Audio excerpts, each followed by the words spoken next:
या हाणावं पाहिजे भूषण कोण आहे? भूषण भूषण येते ते काय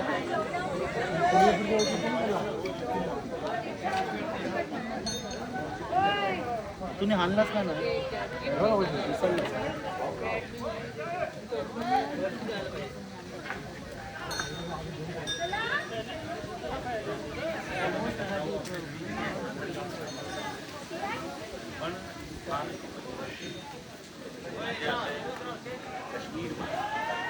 શંકરાચાર્ય ભગવાનના સાનિધ્યમાં બેસીને જ્યારે નામ સત્સંગ કરીએ ભજન કરીએ પરમાત્માને સ્મરણ કરીએ આનાથી કોઈ લાવો નથી.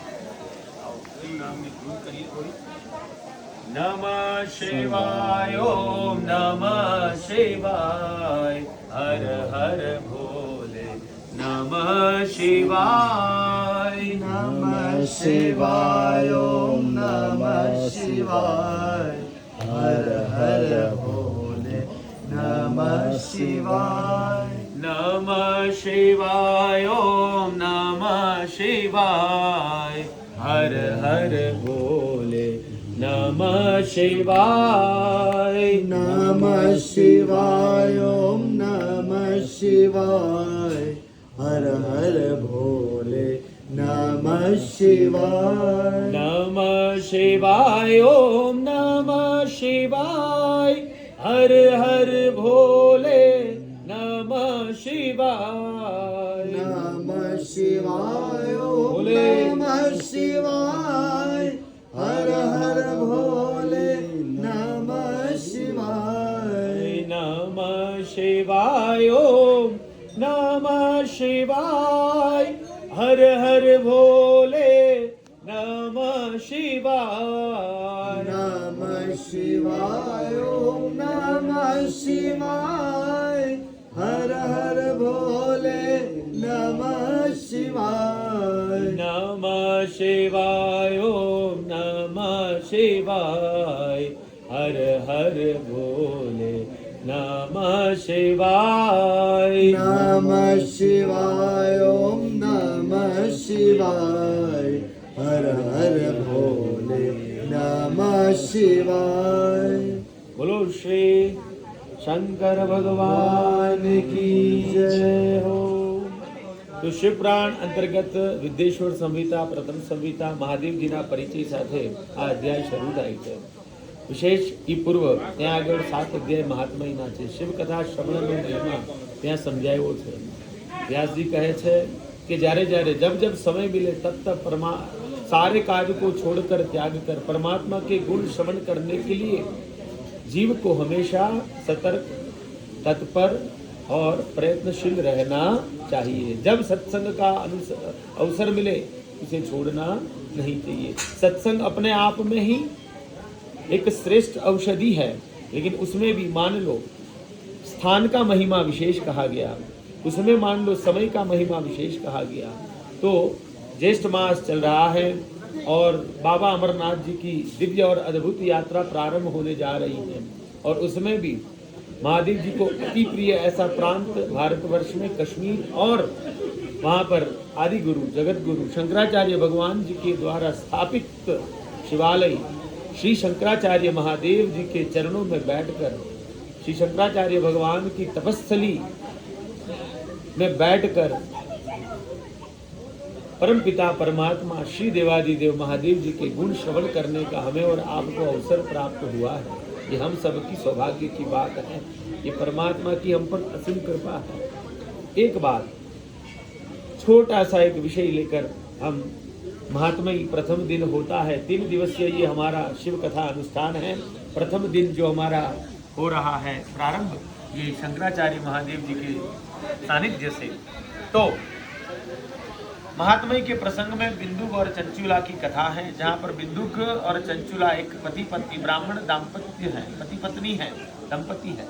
और उसमें बिंदुक जो थे वो धर्म से विमुख थे, चंचुला जो थी वो धर्म परायण थी, लेकिन अपने पति के द्वारा जो अत्याचार अन्याय हुआ और कहीं उनकी भी एक कहते हैं कि चंचुला की भी एक संयम और एक प्रामाणिकता की जो मर्यादा थी वो सब से वो बाहर होते हुए अंत में उसने भी अधर्म का पथ पर चल पड़ी है। न करने वाले सारे काज वो कर रही है।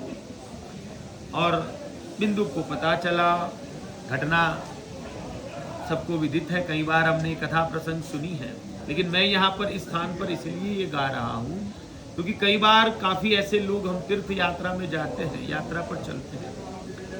चंचुला ने भी जब धर्म भ्रष्ट हुई, धर्म से मार्ग से विमुख हुई, अंत में बीमारी वर्ष उनके पति की मृत्यु हुई, अवस्था परिवर्तन हुई, वृद्धावस्था में पहुंची, देव योग से उसे तीर्थ क्षेत्र में, प्रयाग जूसी तीर्थ क्षेत्र में यात्रा का अवसर प्राप्त हुआ। वहां एक शिवालय में गई, शिवालय में एक ब्राह्मण देवता महादेव जी की कथा सुना रहे हैं। जब उसने कथा प्रसंग को श्रवण किया कि पतिव्रता धर्म का त्याग करके या अधर्म के पथ पर चलकर जो मनुष्य मानव जीवन जीता है या जीवन यापन करता है, उसे किस प्रकार की नरकों की यातना भुगतनी पड़ती है। चंचुला ने जैसे उस प्रसंग को ब्राह्मण देवता के मुख से सुना, चंचुला कांप उठी। उन्हें अपने जीवन यात्रा में किए हुए वो सारे कर्म मानो उन्हें दृश्यमान होने लगे कि अब मैं क्या करूं। किसी को सुनना है आप बैठ सकते हैं, माता जी बैठना है तो आप लोग भी बैठ सकते। तो इस प्रकार से जैसे ये घटना हुई, अब चंचुला फिर ब्राह्मण देवता के पास गई, व्यासपीठ के निकट जाके उसने याचना की, कहा कि क्षमा करे ब्राह्मण देवता, जो आपके मुख से मैंने कथा सुनी, उस कथा के माध्यम से जो मैंने विषय सुना और मेरे जीवन में ये सारी त्रुटियां क्षतियां हुई हैं, अब किस प्रकार से मेरा आत्म कल्याण होगा। मैंने तो ये मेरा मानव मनुष्य धर्म मानव अवतार मैंने अपने हाथों से नष्ट कर दिया, अब मेरा कल्याण कैसे होगा। इस विषय पर प्रश्न करते हुए जब चंचुला ने वहां पर ब्राह्मण देवता से पूछा, ब्राह्मण देवता ने कहा कि आपको यदि अपने कुकर्म के ऊपर पश्चाताप हुआ है तो वही पश्चाताप रूपी अश्रु की धारा ही श्रेष्ठ जल है अपने इस अंतकरण को, अपने इस चित्त को निर्मल बनाने के लिए। चंचुला को पश्चाताप हुआ है। बड़े ध्यान से, तीर्थों की यात्रा क्यों जरूरी है, हमने इस विषय को यहाँ इसलिए रखा कि तीर्थ में पहले यहाँ पर अपने यहाँ पर जहाँ लोग तीर्थ यात्रा में जाते थे, वहाँ मंदिर के अंदर परिसर में वहाँ पर कथाएं चलती थी। केवल तीर्थ में देवालय होते हैं, दर्शन इतना नहीं होता था, परमात्मा शिव दर्शन होते थे, शिव की कथा का प्राप्त होना और शिव के प्रसाद का नैवेद्य का प्राप्त होना, ये हमारे यहाँ क्रम था। लेकिन आजकल जो तीर्थों में फुवड़ता रची है, मचाई हुई है लोगों ने, जिस प्रकार से लोग आते हैं जाते हैं, तो खैर यहाँ पर जो बात है कि शिवालय में ब्राह्मण देवता के मुख से कथा सुनकर फिर अब कहा कि अब मेरे लिए प्रायश्चित करना है, मुझे मेरे लिए क्या, मैं क्या करूं। तब जाकर कहा, तो ब्राह्मण देवता ने बताया कि कोई भी जब आपसे कोई क्षति हुई है, त्रुटि हुई है, बड़े ध्यान से, तो सबसे पहले उस पाप से मुक्ति का सबसे पहला चरण है या साधन है, वो है पश्चाताप। आपको अपने कुकर्म के ऊपर यदि पश्चाताप नहीं है और आप कहो कि मैं सीधा प्रायश्चित कर लूं, बिना पश्चाताप के किया हुआ प्रायश्चित कर्म भी फलित नहीं होता है। पहले पश्चाताप, सेल्फ रिग्रेट होना चाहिए कि अरे मैंने क्या कर दिया, और पश्चाताप करने के पश्चात फिर दूसरा चरण है कि आप प्रायश्चित करें या आप जो अपने अंदर सुधार करें। और प्रायश्चित कर्म यानी क्या होता है, ऐसा नहीं कि हमने बस चलो अभी आओ कुछ सेवा का कार्य कर दिया फिर वापस जैसे थे वैसे। पहले अपनी क्षति त्रुटि भूल समझ में आना एक बात, दूसरा चरण अपनी भूल को मानकर स्वीकार कर पश्चाताप करना, ये दूसरा चरण पश्चाताप के, हाँ मेरे से भूल हुई है, प्रभु क्षमा करे, एक बात। तीसरा चरण अब प्रायश्चित। अब वो प्रायश्चित कैसे होगा धर्मेश भाई, कि अपने अंदर सुधार करके, ऐसा नहीं कि चलो मैं ये दान कर दूं, मैं वो तो है, लेकिन सुधार करके अपने अंदर सुधार, हाँ चलो अपनी अपनी भैया तुम्हारी अंदर जो बुराई है उनमें तुम संशोधन करो, उनमें सुधार करो और फिर आगे बढ़ने का प्रयास करो। चंचुला ने क्या किया, देखो जो पाप कर्म किए थे वो सारा उन्होंने प्रत्यक्ष एक एक कर्मों के ऊपर हृदय से पश्चाताप किया और संकल्पित हुई कि अब मैं मेरे जीवन को सुधारने का प्रयास करूंगी। जिस प्रकार से शास्त्र में मार्गदर्शन है, जो शास्त्रों का मार्गदर्शन था, जो उन्होंने श्रवण किया और उसको अपने जीवन में अमल किया, यानी आचरण में ले आई। जैसे मिथ्या भाषण न करना, सत्य बोलना। सर्वप्रथम तो उसने बाल में भस्म का बिंदी तिलक लगाना, गले में रुद्राक्ष धारण करना, शिव नाम का जप करना, अल्प आहार, सादगी भरे वस्त्र, वल्कर धारण कर लिए। सादगी भाई, बस हो गया, सादगी भरे वस्त्र वल्कर धारण करके जी रही है। अल्प आहार, अल्पवाणी, जितना जरूर है उतना बोलो, व्यर्थ में कुछ भी नहीं। और नित्य शिवमय होकर, शिव तीर्थों का स्नान करना और पवित्र बनकर एकदम गले में रुद्राक्ष की माला, मुख में शिव का नाम, बाल में भस्म का तिलक धारण करके चंचुला शिव शिव शिवमय होकर अपना जीवन यापन करने लगी। समय बीतता गया, समय जैसे बीतता गया और परमात्मा की जो लीला है या घटना जो क्रमश है, जीवन मृत्यु, एक जिसका जन्म हुआ मृत्यु निश्चिंत है, तो समय बीतता गया और एक क्षण वो आया कि चंचुला ने अपने देह को बिना किसी कष्ट के त्याग दिया। बिना किसी कष्ट के, कोई कष्ट नहीं, बिल्कुल जैसे सोई रही और चली गई। यहाँ सोई थी और जब उठी तो सीधी कहाँ, कैलाश में, सीधी शिवलोक उन्होंने प्राप्त कर लिया। देखो मृत्यु कैसी होनी चाहिए। कई बार मृत्यु के समय कई लोग होते, कितनी कितनी पीड़ाएं होती है, रोगी होते हैं। मृत्यु के समय चिंतित होना, मृत्यु के समय कष्ट पीड़ा, ये जो है ना, इसे ही समझिए। कोई कहते सदगति क्या है और दुर्गति क्या है। मृत्यु के समय जो दशा होती है ना, उससे निर्धारित होता है कि इस जीव की सदगति होगी या दुर्गति होगी। तो चंचुला जो है जैसे सोई है, शिव शिव रटते हुए और उठी और शिवलोक प्राप्त कर लिया। कैलाश की प्राप्ति हुई। स्वयं को तो शिवलोक प्राप्त हुआ, अपने अंदर सुधार करके कथा श्रवण की और जो कुछ मानव धर्म के जो नियम बताए गए उनका आचरण करते हुए जीवन यापन किया। अंत में सदगति प्राप्त हुई। शिवलोक 5 मुक्ति है, सारूप्य, सामीप्य, सालोक्य, साष्टी और सायुज्य। ये 5 मुक्ति में से जो उन्हें मुक्ति प्राप्त हुई वो सालोक्य। सालोक्य यानी परमात्मा का लोक, तो शिवलोक प्राप्त हुआ, कैलाश प्राप्त हुआ। सारूप्य यानी परमात्मा के जैसा स्वरूप, सामीप्य यानी परमात्मा का सानिध्य, निकटता, साष्टी यानी परमात्मा का सारा ऐश्वर्य, और सायुज्य यानी परमात्मा में ही मिल जाना, शिवमयी, शिव में ही मिल जाना। तो यहाँ पर सालोक्य मुक्ति की प्राप्ति हुई। कैलाश में जैसे चंचुला पहुंची, महादेव जी के दिव्य और अद्भुत शिव परिवार के दर्शन किए। चंचुला ने माँ पार्वती सखी बनी और माँ सखी पार्वती से फिर एक बार प्रश्न हुआ, संक्षिप्त में विषय को ले जाओ। माँ पार्वती से कहा मेरे पति कैसे होंगे, कहाँ होंगे, उनकी गति कैसे होगी। फिर माँ पार्वती ने ध्यान में देखा तो उन्होंने कहा कि उन्होंने अपने कुकर्म के अधीन 28 नरकों की यातना भुगतते हुए अंत में 28 नरकों की यातना भुगतते हुए अंत में फिर भी उनके कुकर्मों का अंत न हुआ और अंत में प्रेत योनि प्राप्त हुई और क्रोंच नामक पर्वत पर प्रेत बनकर भटक रही है। कहा अच्छा अब इनकी मुक्ति कैसे होगी। तो कहा हर हर महादेव, आइए आइए आइए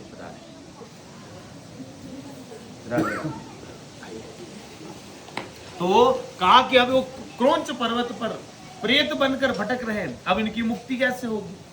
तो कहा कि यदि इन्हें सप्त संहिता शिवपुराण की सुनाई जाए, विद्येश्वर संहिता, रुद्र संहिता, शतरुद्र संहिता, कोटि रुद्र संहिता, उमा संहिता, वायव्य कैलाश संहिता और वायव्य संहिता, सप्त संहिता सुनाई जाए और परमात्मा की कृपा, महादेव जी की कृपा, करुणा, आशीर्वाद से उसे अंत में शिवलोक की प्राप्ति होगी।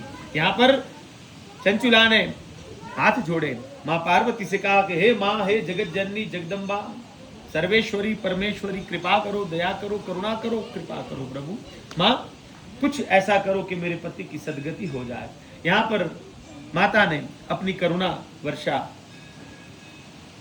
चंचुला के ऊपर बिल्कुल आशीर्वाद देते हुए कहा कि आप चिंता न करो पुत्री, अवश्य ऐसा होगा। गंधर्वराज तुम्बुर को बुलाया गया, याद किया गया। गंधर्वराज तुम्बुर उपस्थित हुए। गंधर्वों में श्रेष्ठ और ऐसे विद्या के सागर समान गंधर्वराज उपस्थित रहे और कहा, कहिए माँ क्या आज्ञा है, क्या सेवा करें। तो कहा कि आप क्रौंच पर्वत पर जाएं, इनके पति पितृ प्रेत बनकर भटक रहे हैं, उनको आप शिव पुराण की कथा सुनाएं और उनका कल्याण हो, ऐसा करें। गए चंचुला गंधर्वराज और कई शिवगणों के साथ क्रौंच पर्वत पर अब दिव्य सा अद्भुत सा शिव कथा का एक आयोजन होने जा रहे हैं। वहां पर जो जो कथा के रसिक भक्ता सज्जन जीवात्माएं धर्मात्माएं जो थी आके उपस्थित रहे और देवताएं भी आकर उपस्थित रहे और गंधर्वराज ने कथा सब सुनाना प्रारंभ किया। सप्त संहिता सुनानी है। अब पहले तो बिंदु को लाया गया, बांध के बिठाया गया। प्रेत योनि ये है कि उन्हें भूख प्यास सब लगती है महाराज, लेकिन खा पी नहीं सकता, तड़पता है केवल और कहीं बैठता नहीं है, कथा में नहीं बैठे। इसलिए कहा था जो कथा जिन्हें पसंद नहीं तो जीते जी प्रेत है। तो बांध कर बिठाया गया और सप्त संहिता सुनाई। एक एक संहिता सुनते सुनते वो तार टूटते गए और अंत में अंतकरण निर्मल हुआ और उज्जवल व्यक्तित्व निर्माण हुआ। कथा करती क्या है, एक गंगा में डुबकी लगाओ और एक क्षण कथा सुनो, दोनों का फल समान। क्या करती है, अंतकरण की निर्मलता और उज्जवल व्यक्तित्व का निर्माण, ये करती है कथा। यहाँ पर महादेव जी की कथा श्रवण करके बिंदु अपने आप में एक दिव्य स्वरूप प्राप्त करते हैं। बिंदु और चंचुला का मिलन हुआ। अब बिंदु की चंचुला और गंधर्वराज तुम्बुर सब पुष्प विमान में बैठकर कैलाश की ओर प्रस्थान करते हैं। कैलाश में उपस्थित हुए और इतना बड़ा दिव्य सा नजारा, ये दृश्य भी दिखाओ पूरा, यहाँ से कैमरे में सारा थोड़ा इसको घुमाओ, यहाँ से ऐसे ही दिखाओ तो भी चलेगा पूरा। एक बार देखो, हम शंकराचार्य भगवान के चरणों में बैठकर इतना कश्मीर श्रीनगर में कितना सुंदर सा ये नजारा दृश्य है, जहाँ पर ये एक संवाद सत्संग कर रहे हैं। तो यहाँ पर कैलाश में बिंदु चंचुला उपस्थित रहे, शिव परिवार के दर्शन किए और जन्मों जन्मांतर के पुण्य एकत्रित होते हैं, तब जाकर शिव नाम मुख में आता है। जन्मों जन्मांतर के पुण्य का उदय होगा तब जाके एक बार मनुष्य शिव नाम बोल पाता है, अन्यथा संभव नहीं है कि आप शिव बोल दो, नहीं बोल पाओगे। पुण्य का उदय होगा या पुण्य के उदय का प्रमाण है शिव नाम, शिव पूजा, शिवालय, शिव तीर्थों की यात्रा, गले में रुद्राक्ष, भस्म, त्रिपुर, ये तब ही होगा कि पुण्य का उदय होगा। ये इनका प्रमाण पत्र है। तो अगर यह पाप का प्रमाण पत्र है कि जो कथा से भागे, शिवालय से भागे, शिव नाम से भागे, रुद्राक्ष से भागे, भस्म से भागे, शिव तीर्थों से भागे, मान लो ये पाप से लिप्त है, ये पापों का उदय है तुम्हारा, तुम्हें पाप अपने यहाँ निकट नहीं आने देंगे। जैसे अंधेरा और प्रकाश और अंधकार एक साथ रह नहीं सकते, उसी प्रकार से पापी जीव कभी ये कर नहीं पाएगा, वो नरकत आ ही नहीं पाएगा। तो यहाँ पर कैलाश में शिव परिवार की बिंदु और चंचुला को दर्शन हुए हैं और उनका जीवन जैसे धन्य हुआ।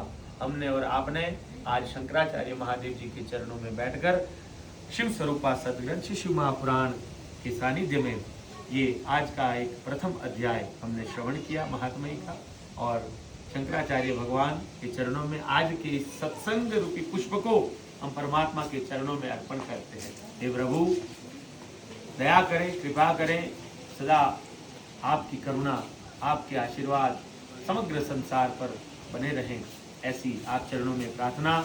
इस वर्ष अमरनाथ यात्रा पे आए हुए सभी यात्रियों की यात्रा मंगलमय हो, सभी यात्री स्वस्थ रहें, सभी यात्री आपके दर्शन पाकर अपने जीवन में कल्याण का मार्ग प्रशस्त कर सके, ऐसी सद्बुद्धि उन्हें प्राप्त हो और विश्व रोग मुक्त हो, विश्व में शांति हो, विश्व का कल्याण हो और सर्वे सनातन धर्मी जागरूक बने, ऐसी श्री शंकराचार्य महादेव जी के चरणों में प्रार्थना करते हुए आज के इस सत्संग को हम विराम करते हैं और महादेव जी के चरणों में बार बार नमन करते हुए, शंकराचार्य भगवान को स्मरण करते हुए, नमन करते हुए आज हम यहाँ पर अपनी वाणी को विराम करते हैं। बोलो शंकराचार्य भगवान की जय हो, बोलो शंकराचार्य महादेव की जय हो, बोलो कश्मीर प्रांत की जय हो, कश्यप ऋषि की जय हो,